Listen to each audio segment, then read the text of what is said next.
নমস্কার কৃষ্ণপ্রেমী গুণী শ্রোতাজনেরা, ভাই, বন্ধু, পুত্র, ভক্ত, শিষ্য ইত্যাদি যে কোনো ভাব অবলম্বনপূর্বক ভগবানের শরণাগত হলে এবং ভগবানকে উপাসনা করলে ভগবান অশেষ কৃপাপূর্বক তাদের সাথে তেমন সম্পর্কই স্থাপন করেন এবং সেই ভাবেতেই অনুগ্রহ করে তাদেরকে পৃথ করেন।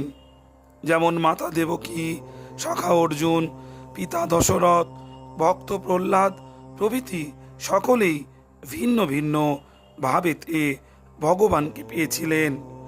ভক্ত ভগবানের জন্য ব্যাকুল হলে ভগবানও ভক্তের জন্য ব্যাকুল হন।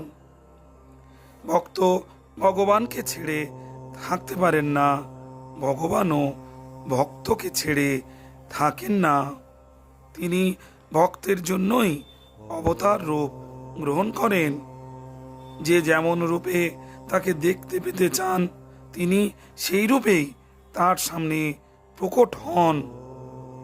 অত্যন্ত আস্তিক অথবা সম্পূর্ণ নাস্তিক কারো প্রতি তার পক্ষপাতিত্ব বা দেশভাব নেই। আস্তিকের মতো নাস্তিককেও তিনি সমান দয়া করেন এবং উদ্ধার করেন। যিনি সকামভাবে তার উপাসনা করেন ভগবান তার কামনা পূর্ণ করে দেন, আর যিনি নিষ্কামভাবে তার উপাসনা করেন ভগবান নিজেকেই তার কাছে বিলিয়ে দেন। আর্ত এবং অর্থার্থীর দুঃখ মোচন করে তিনি তাদের অভিলাষিত বিষয় প্রদান করেন। তিনি জিজ্ঞাসুকে জ্ঞান দানে তৃপ্ত করেন,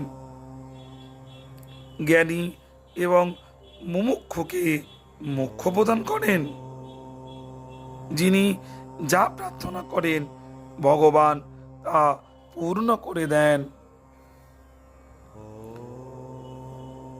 গুণী শ্রোতাজনেরা,